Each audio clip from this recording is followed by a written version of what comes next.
ಪಕ್ಷದ ಕೆಲಸ ನಾವು ಮಾಡಲಿಕ್ಕೆ ನಾವು ಸಿದ್ಧರಿದ್ದೀವಿ. ಅವರು ನಮ್ಮ ಕಡೆ ನಮ್ಮ ಜೊತೆ ಬೆರಿಬಾರ್ದು ಅನ್ನೋ ಒಂದು ಉದ್ದೇಶದಿಂದ ನಾವು ಅವ್ರು ಬಂದ್ರಂದ್ರೆ ನಾವು ಪಾರ್ಟಿ ಬಿಟ್ಟು ಹೋಗ್ತೀವಿ ಅಂತ ಅನ್ನುವಂಥ ಒಂದು ವರಿಷ್ಠರಿಗೆ ಒತ್ತಡ ತಂದಿದ್ದಕ್ಕೆ ನಮ್ಮ ಹತ್ರ ಯಾರೂ ಬರಲಿಲ್ಲ. ದೊಡ್ಡ ಕಮ್ಯುನಿಟಿ ಅಲ್ಲ, ನಾವು ಸಾಮಾನ್ಯ ನೇಕಾರಿಕೆ ಕುಟುಂಬದಿಂದ ಬಂದಂಥವ್ರು. ನಾವು ಇಲ್ಲೇ ನಮ್ಮ ಜಿಲ್ಲೆಯೊಳಗೆ ಅತಿ ಬೆಳವಣಿಗೆ ಎಷ್ಟು ಇರುವಂಥ ಜನಾಂಗ ನಮ್ಮ ನೇಕಾರಿಕೆ ಜನಾಂಗ. ಅವ್ರಿಗೆ ನಮ್ಮ ಅಭ್ಯುದಯವನ್ನು ಕಂಡು ಅವ್ರಿಗೆ ಸಹಿಸೋಕ್ಕಾಗಲಿಲ್ಲ.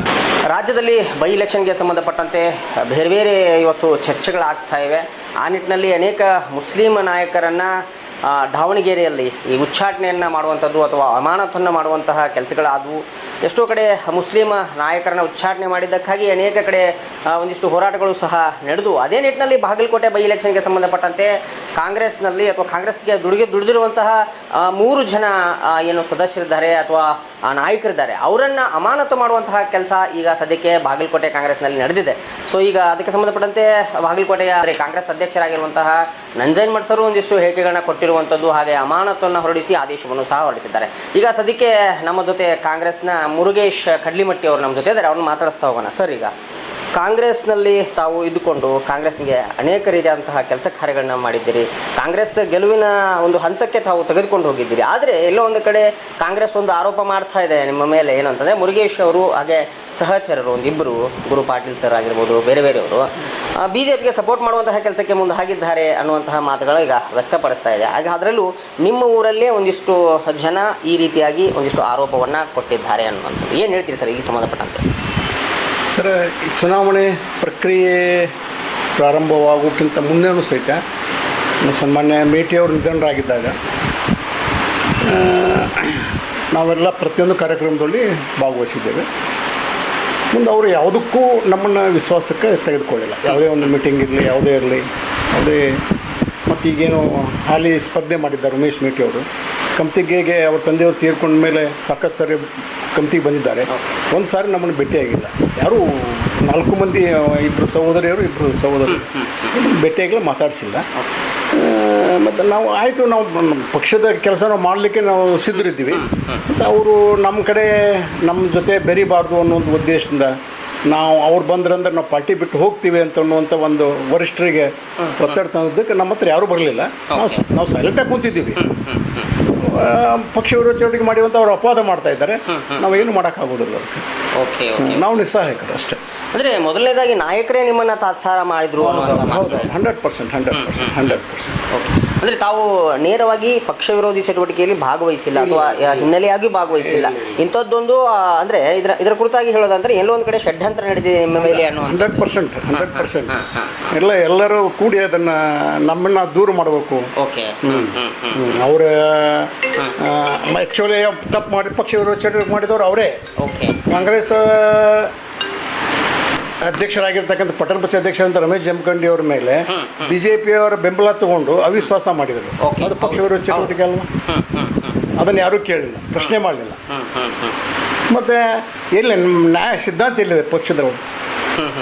ಸರ್, ಅವಾಗ ಹೇಳ್ತಿದ್ರು ಈ ರಮೇಶ್ ಜಮಖಂಡಿ ಅವ್ರನ್ನ ನಾವು ಅಂದರೆ ಅವ್ರನ್ನ ತೆಗೆಯೋ ಮುಂದಾಗ ಅವಾಗ ಹೇಳಿದರು, ಇಲ್ಲ ನಾವು HY ಮೇಟಿಯವ್ರ ಗಮನಕ್ಕೆ ತರುವುದಂತಹದ್ದು ಅವಶ್ಯಕತೆ ಇಲ್ಲ, ನಾವು ನಿರ್ಣಯ ತೆಗೆದುಕೊಂಡಿದ್ದೇವೆ, ನಾವು ತೆಗೆದು ಹಾಕಿದ್ದೇವೆ ಅಂತ ಅನ್ನುವಂತಹ ಮಾತುಗಳನ್ನ ಸಹ ಹೇಳಿದರು. ಸರ್, ನೀವು ಹೇಳುವ ಪ್ರಕಾರ ಅಲ್ಲಿ ಪಕ್ಷ ವಿರೋಧ ಚಟುವಟಿಕೆ ನಡೆದಿತ್ತು ಅನ್ನುವಂಥದ್ದು? ಹೌದು, 100%. ಪಕ್ಷ ಮೇಟಿಯವರ ಗಮನಕ್ಕೇ ತಂದಿದ್ದಾರೆ. ಮೇಟಿಯವ್ರ ಜೊತೆ ಮಾತಾಡಿಕೊಂಡೇ ಮಾಡಿದ್ದಾರೆ ಅದನ್ನು. ಅದರಲ್ಲಿ 2 ಮಾತಿಲ್ಲ.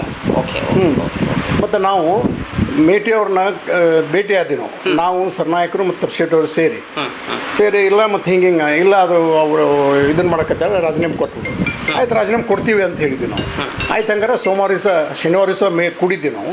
ಸೋಮವಾರ ದಿವಸ ಕೂಡೋಣ ಅಂತೇಳಿ ಸೋಮವಾರ ದಿವಸ ಫೋನ್ ಮಾಡಿದ್ರೆ ಈಗ ಯಾಕೆ ಅರ್ಜೆಂಟ್ ಮಾಡ್ತೀರಿ ನೀವು ಅಂತೇಳಿ ಕೇಸಿ ಅವರೇ ಪೋಸ್ಟ್ಪೋನ್ ಮಾಡಿದರು.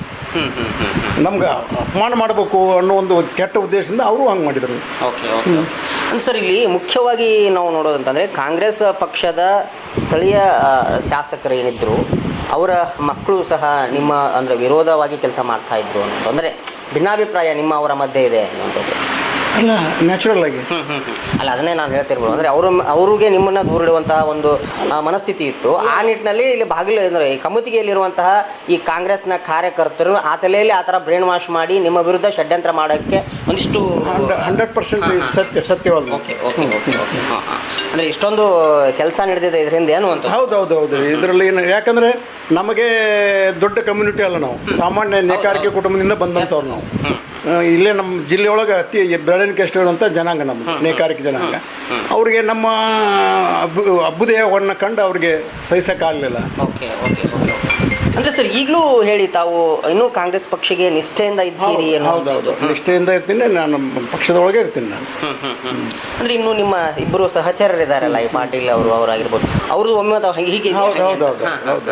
ಹೌದು. ಓಕೆ ಸರ್, ಇನ್ನು ಕೊನೆಯದಾಗಿ ಏನು ಹೇಳಕ್ಕೆ ಇಷ್ಟಪಡ್ತೀರಿ ಸರ್ ಜನತೆಗೆ? ಅಂದರೆ ಕೆಲವಿಷ್ಟು ಜನ ಮಾತಾಡ್ಕೊಳ್ತಾ ಇದ್ರು ಅಂತಂದರೆ ಎಲ್ಲೋ ಒಂದು ಕಡೆ ಮುರುಗೇಶ್ ಅವರು BJPಗೆ ಹೋಗ್ತಾರೆ, ಆ ಥರ ಒಂದಿಷ್ಟು ಮಾತುಗಳು ಬಂದಿಲ್ಲ. ನಾನು 2008 ಮೇಟಿ ಅವರಿಗೆ ನಮಗೆ ಡಿಫ್ರೆನ್ಸಸ್ ಬಂದಿತ್ತು.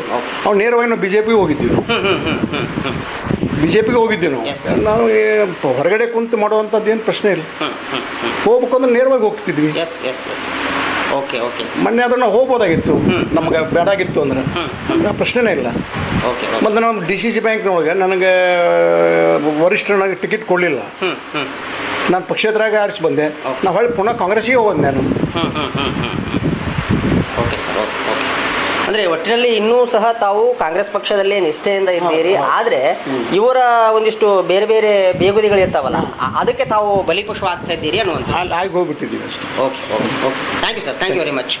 ಇದಿಷ್ಟು ಮುರುಗೇಶ್ ಅವರ ಮಾತುಗಳಾಗಿತ್ತು. ಏನು ಅಂತಂದರೆ ಕಾಂಗ್ರೆಸ್ ಪಕ್ಷದಲ್ಲಿ ನಮ್ಮೊಂದಿಗೆ ಅನೇಕ ಜನ ನಮ್ಮ ವಿರುದ್ಧ ಷಡ್ಯಂತ್ರವನ್ನು ಮಾಡ್ತಾ ಇದ್ದಾರೆ. ಆ ನಿಟ್ಟಿನಲ್ಲಿ ಈ ಬಾಗಲಕೋಟೆಯ ಪ್ರಮುಖ ನಾಯಕರು ಸಹ ನಮ್ಮ ವಿರುದ್ಧ ಪಿತೂರಿಗಳನ್ನು ಮಾಡಿ ಈ ಒಂದು ಸುಳಿಯಲ್ಲಿ ಸಿಲುಕು ಹಾಕಿಸಿಕೊಂಡಿದ್ದಾರೆ. ನಾವು ಯಾವತ್ತೂ ಕಾಂಗ್ರೆಸ್ ಪಕ್ಷದ ವಿರೋಧಿ ಬಣದಲ್ಲಿ ಅಥವಾ ವಿರೋಧವಾಗಿ ಕೆಲಸ ಮಾಡ್ತಿಲ್ಲ. ಇನ್ನೂವರೆಗೂ ನಾನು ಕಾಂಗ್ರೆಸ್ ನಿಷ್ಠೆಯಾಗಿ ಅಥವಾ ನಿಷ್ಠೆಯ ಕಾರ್ಯಕರ್ತನಾಗೇ ಕೆಲಸ ಮಾಡ್ತಿದ್ದೀನಿ. ಈಗಲೂ ಸಹ ನಾನು ಕಾಂಗ್ರೆಸ್ಗೆ ನಿಷ್ಠ. ಇದರ ಹಿಂದೆ ಒಂದು ಷಡ್ಯಂತ್ರ ನಡೆದಿದೆ, ಅದು ಸದ್ಯದಲ್ಲೇ ಬೆಳಕಿಗೆ ಬರಲಿ ಸಹ ಇದೆ ಅನ್ನುವಂಥದ್ದು ಮುರುಗೇಶ್ವರ ಮಾತುಗಳಾಗಿತ್ತು. ಮತ್ತೊಂದು ವಿಭಿನ್ನವಾಗಿರುವಂತಹ ಮತ್ತೆ ಬರ್ತೀನಿ. ಅಲ್ಲಿವರೆಗೂ ನಮಸ್ಕಾರ, ಒಂದೇ ಮಾತಲ್ಲ.